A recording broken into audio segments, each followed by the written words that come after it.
The white liberal differs from the white conservative only in one way. The liberal is more deceitful, more hypocritical than the conservative. Both want power, but the white liberal is the one who has perfected the art of posing as the Negro's friend and benefactor. When we got as Africans, letting white people give us advice about other black people. Here we go again. A big problem we have as Africans, letting white people give us advice about other black people. Welcome back to my channel. My name is Moji, and for those of you guys who are new to my channel, essentially on my channel, I kind of just make videos about different topics that interest me, and I just like to talk and rant and dump my sentiments on my channel. So today's sentiment dump is going to be about white liberals, and I do not want to generalize in any way because I don't think all white liberals act this way. So just to give a disclaimer for people who might get offended, because you know. And on my channel I have spoken about whitewashing, and I have talked a lot about black conservatism, and with those videos I discussed how black people are not a monolith and they should not be taken as a monolith, and they should not be looked at as a monolith, because a lot of black people, they do not think the same way. Like, there's black people everywhere in the world, there's Africans everywhere in the world, and for people to generalize the black thought, I feel like it's very disingenuous, because that is not what you should be doing, because everyone else is entitled to their own opinions and they can think the way they want to think. But whenever it comes to black people, people feel entitled to tell us how we should think because we are black, based on the things that we have gone through, based on the things we've gone through in the past or we are going through. And I feel like it's not your place to tell any black person. If you're not black, it's not your place to tell a black person how they should feel. If you're black and you do tell a black person how they should feel, I feel like that's not your place either, because you don't even know that person's experience. It's extremely bizarre for these four white people to feel so entitled to the point where they thought they could tell black people what they could do and how they could think. So that's why I wanted to make this video. So that's kind of my thesis. So let's get into it. So the first reason that people feel like it's okay to tell black people what they can and cannot think is because there's this idea that blackness can be qualified. The idea that blackness can be qualified in itself is racist as fuck, but we're gonna talk about it actually. So the idea that there are certain traits that can be associated to a black person is what makes it okay for people to tell black people what to do, because we ourselves, we already kind of put ourselves in this box of what is black and what isn't black. And in as I said before, I made a video about whitewashing and why I don't like the term whitewashing. Other black people feel bad because of the way they might talk or the way that they might dress.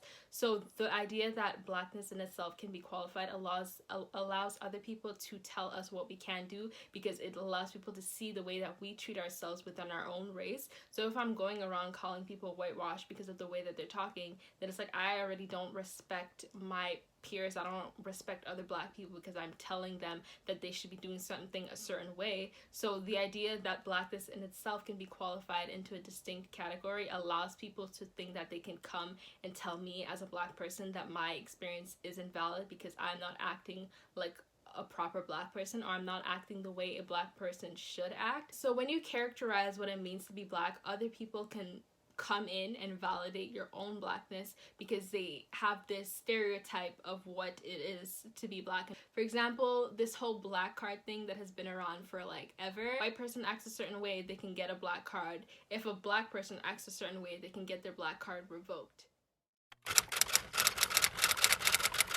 The second point that I have, it kind of leads with the first point that I just made in terms of how black people in themselves, how we treat ourselves, allows other people to come and treat us the way that we treat ourselves. So if I'm going around, as I said before previously, calling, I don't know, black people, if I see a black girl and I'm calling her ghetto, or I'm treating her a certain way because of the experiences that she's lived through, or I'm calling other black people whitewashed, it allows other people outside of our race to come in and treat us the way that we treat other people. If we don't respect each other, then obviously people are not going to respect us. So if we're treating each other with disrespect, we're going around calling each other different names, then obviously people outside of our race are going to see that we don't value each other and we don't respect each other, so why would they respect us? The Black experience is a universal experience. There are different African diasporas all over the world. There's Caribbeans, there's African Canadians like myself, there are Africans, there's African Americans, there's Africans all over the world, and the idea that the Black experience can be universalized into one distinct category of how Black people are supposed to act. This is probably due to the media and the way that Black people are represented in the media. Obviously, if we're represented a certain way, people are gonna think that's how we really are when it's not the way that we are. But the idea that the Black experience can be universalized is kind of racist, because Black people experience different things all over the world. So obviously we're not the same, and obviously we don't think the same way.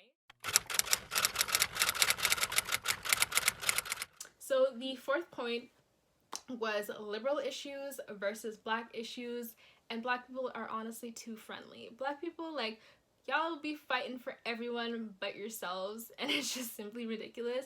And the fact that Black people are so friendly and we're always fighting for everyone's issues besides our own issues, it allows people to come in and kind of think that they can, like, say things and do things because we're so friendly and we won't, like, fight back.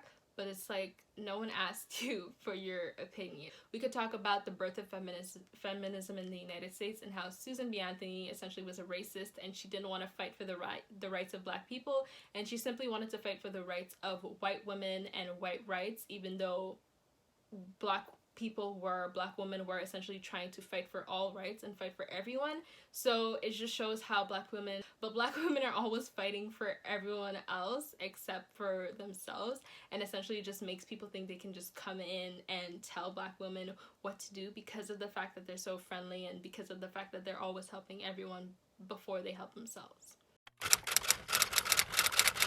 The same Joy that paraded around in blackface not too long ago. Come on, Joy. I don't think you should be asking these questions. I am an African American. Excuse me. The Black community had my back. They know that that was not blackface. That was an homage. Oh, please, just answer the question. The Black community has your back? The Black community has your back? They do. Sonny, the Black community did not vote for you. Well, the Black community did not vote for you. What planet it was during a special election. Sonny, can I speak? What planet are you living on? She basically went on The View, and she was talking about why she wanted to become the congresswoman and what plans she had to help the people of Baltimore. And she was essentially disrespected by like five white liberal women on The View. And that's the reason I wanted to title this video like the problem with white liberals, is because they fight for Black people, they say they like Black people, but then their words and their actions do not demonstrate the things that they say. They know that they can get away with a lot of the rhetoric that they spew on their platforms because no one is ever going to hold them to account of the things that they say. So that's why Joy Behar, she feels entitled, and she feels like she can go around telling a Black person that Black people have her back, but they don't have Kim Klasik's back.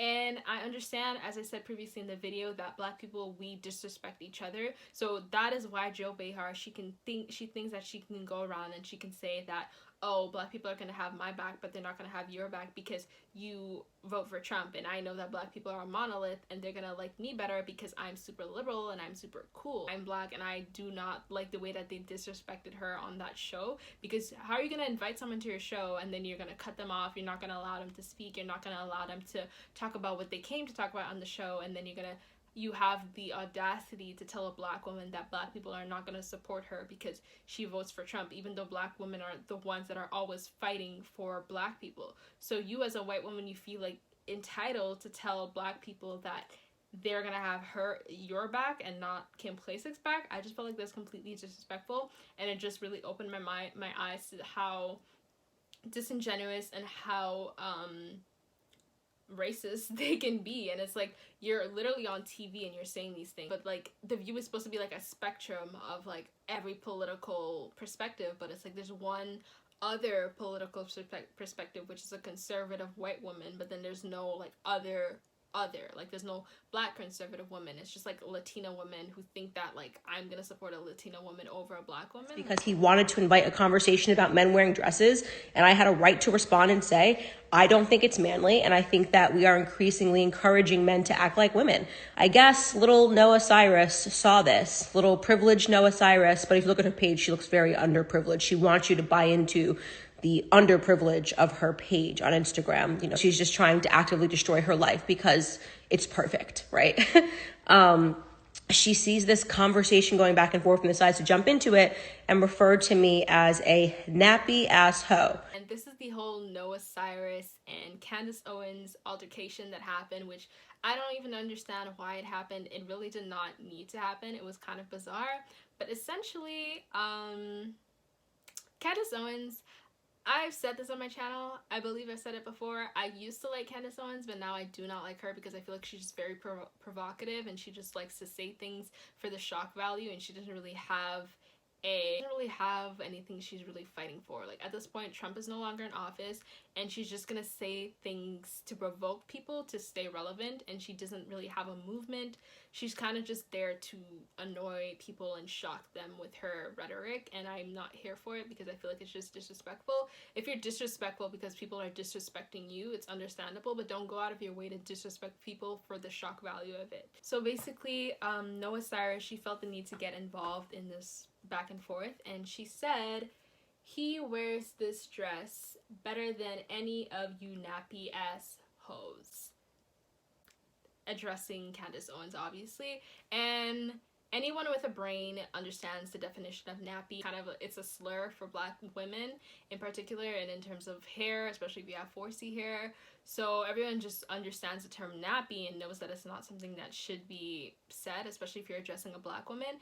And this is what happens when you introduce Black culture to people who do not understand it and they feel like they understand it. With the increase of people who are on TikTok using words that are mainly used by the Black community in the States, she felt like she could say nappy because of the introduction of AAVE on the internet and Black culture on the internet, and the way that Black people expose themselves and display themselves on the internet, which I'm okay with because it's entertaining. But other people, they might take it to heart and they might incorporate these things into their own culture and they might start saying them, and that's why we have people like Noah Cyrus walking around saying nappy. Ex-boyfriend, right? 50 Cent, and his support of Donald Trump. Yeah, what's going on between you? I saw your tweets and I go, wait, what's happening? Because you said he was your favorite ex-boyfriend, and then what does he do? He's supporting Trump?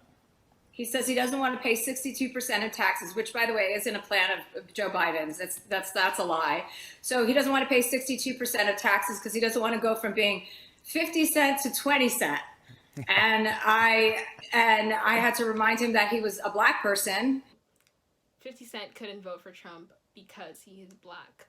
So this is, as I said, I had all these reasons for why white people feel entitled and they feel like they can come and tell Black people what they can think because they assume that we're a monolith and they feel like they have this power to tell us what they think, what we are allowed to think. So basically, she felt entitled and she felt like she could come and tell 50 Cent who he could and couldn't vote for here. Like, Chelsea Handler, she probably voted for Trump. 100%. Listen, you got to come see us when you come to New York, VP Biden. I will. It's a long way until November. We got more questions. You got more questions, but I tell you, if you have a problem figuring out whether you're for me or Trump, then you ain't Black. The fact that we qualify what it means to be Black allows other people to come in and tell us and kind of denigrate our own Blackness because of what they perceive to be Black and what they believe is Blackness. He feels like, oh, I'm running for president, people hate Trump, so I'm going to tell them that if they don't vote for Trump, then you ain't Black. Sir, you incarcerated all these people, so what are you talking about? I hope you enjoyed it. If you did, make sure to comment down below. Make sure to comment your own thoughts and what you think about this whole situation, about Blackness, blah, blah, blah. But yeah, make sure to like, comment, and give it a thumbs up, and I will see you guys in my next video.